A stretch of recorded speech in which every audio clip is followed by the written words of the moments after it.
In this video, you're going to learn how to play Riff by Mighty Riff, Capricorn by San Francisco Sabbath worshippers, Orchid. Welcome to Beholden To The Riff. My name is Jared, and thank you so much for checking out this channel. It really means a lot. In today's lesson, we're going to break down the song into 3 main phrases. We'll go through each of the phrases nice and slow, highlighting any of the cool parts, and before moving on to the next section, we'll play each phrase up to speed, just like the song. As always, I definitely recommend downloading the interactive tab found in the description.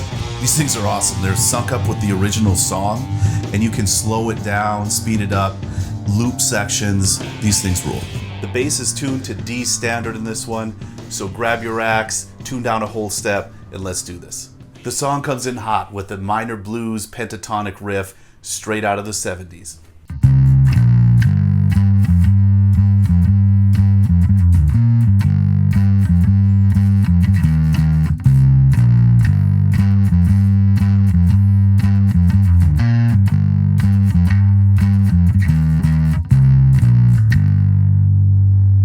Here's the first half of the intro riff played nice and slow. The riff starts out with this kind of descending walk down from the 10th fret to the 8th fret. Then we go into the main riff.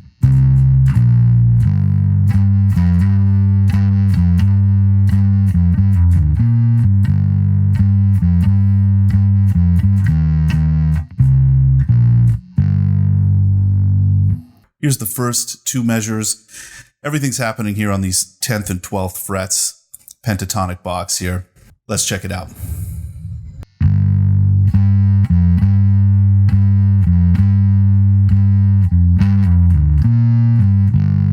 Here it is one more time.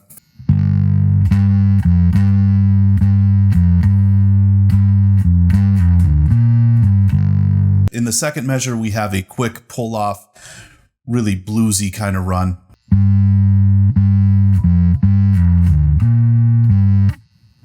I found it easiest to hit this high 10th fret on the D string with my second finger in the right hand.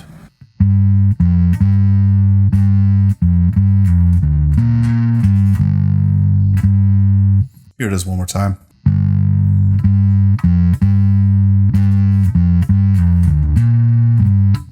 So the fourth measure has that quick jump. Really important not to get behind the beat on that one.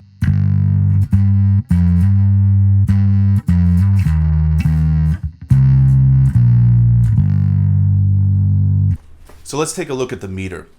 By using the patented Beholden To The Riff head bob test, we can determine that there's 4 strong beats per measure, but there's still a triplet feel happening here. There's a rhythmic pattern of 1 long beat, followed by 1 short beat, and repeated. This rhythmic pattern is known as a blues shuffle, and adds a little bit of what our jazzer friends might call swing. All right, let's check it out again. This time we'll play it up to speed. Here it is, up to speed.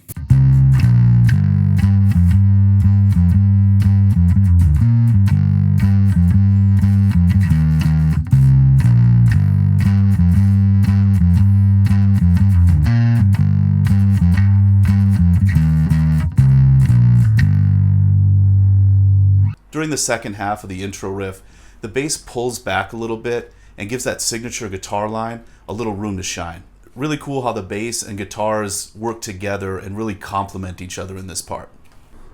Here's the first half of the riff played nice and slow.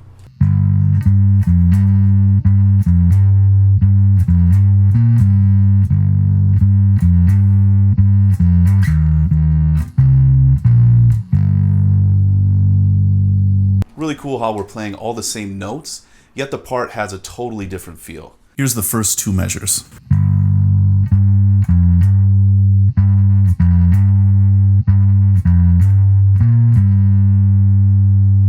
Here it is one more time.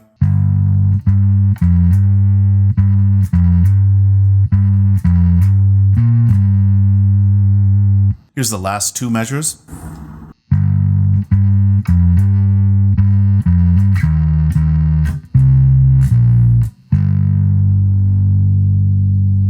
All right, here's the second half of the intro riff, played at full speed.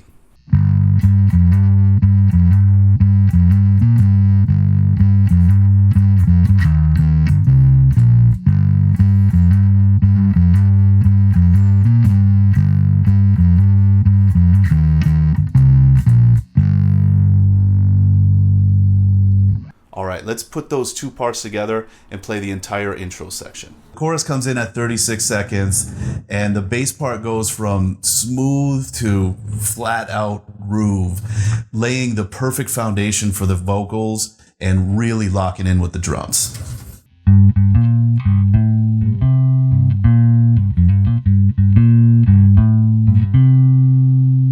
It's during this phrase that we move out of the minor pentatonic scale and into the natural minor scale when we add the 9th fret on the now G string. The switch to the natural minor gives this song a more mysterious and kind of creepier vibe. Here's the verse riff played slowly.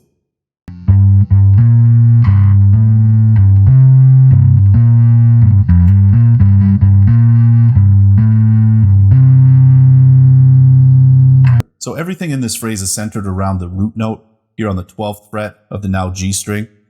We're going to hit a melodic note and then come back to this kind of anchor point. Here's the first note in the melody, happens here on the 10th fret.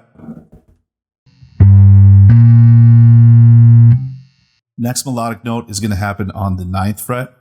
So we come back to the 12th, then hit the 9th. Next one happens 12th fret on the now C string. We're going to hit this one with our pinky. From there we go back to the 10th fret. Here's the first part of the phrase, that more melodic section.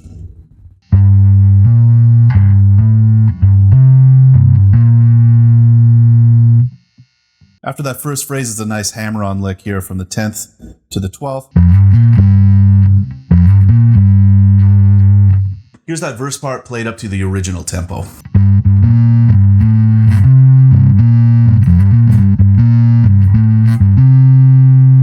We play that part 3 times, and then on the 4th time, we're going to add a little run to spice things up.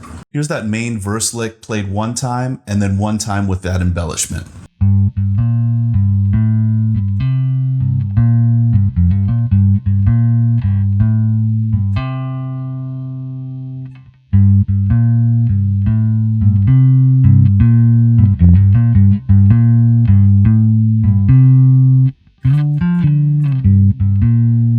So that lick played the 4th time around is a slide from this 12th fret up to the 14th fret, hit the 12 here and back to the 14th. So it's...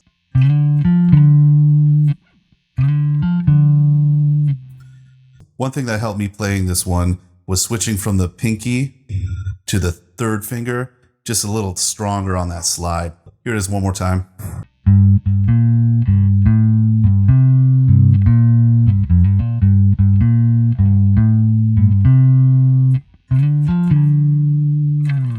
Here's that verse part played up to the original tempo.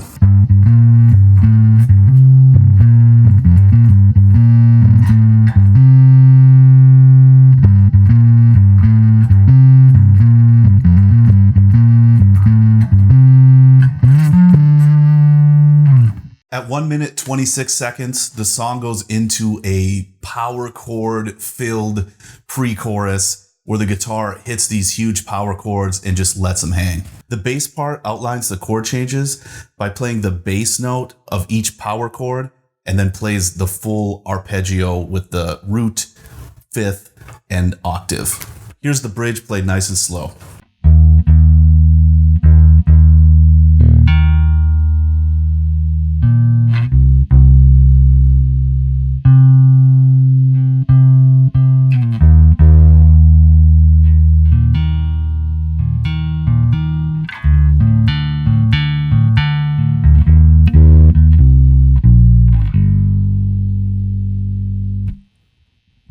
Really cool how he uses those full power chord arpeggios to emphasize the rhythm and really drive the song forward. So that first arpeggio is going to start on the 8th fret here of the now G string, and then the 10th fret on the following 2 strings. We're going to play this arpeggio throughout the first 2 measures. A little bit of a syncopated timing in the first measure.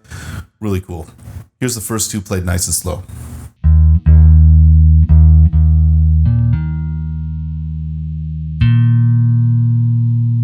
The next arpeggio is going to start 10th fret of the now D string and 12th fret on the next 2 strings. The first measure has some cool timing. It kind of hangs on the first note for longer than expected and goes into the next note sooner than expected. So here's the 2 measures nice and slow.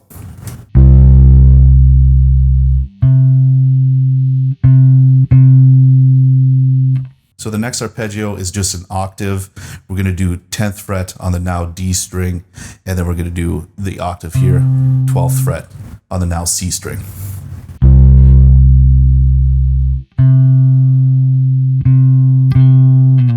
For the next 2 measures, we go back to that first arpeggio that we played, this 8, 10, 10. We're going to start adding a little more of the higher notes in the arpeggio on this one.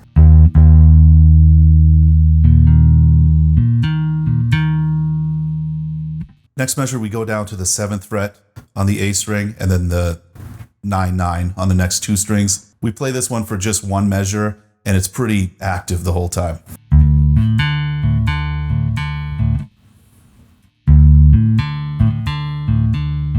The last measure, we come up to the 8th fret here, and is basically the transition back into the chorus.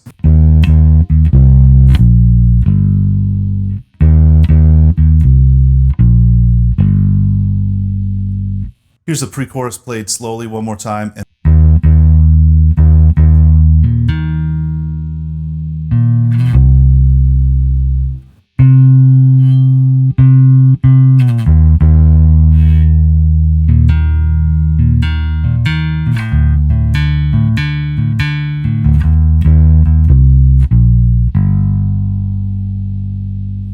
Here's that part played at full speed.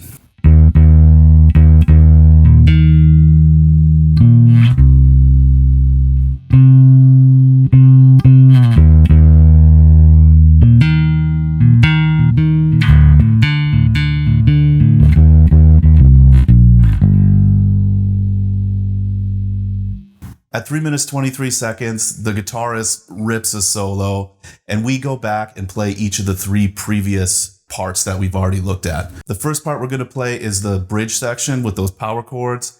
Then we're going to go through the chorus, which is essentially the same as the intro. All right, let's finish off the lesson by playing each of the 3 parts, and we'll work on connecting them together.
Checking out this lesson.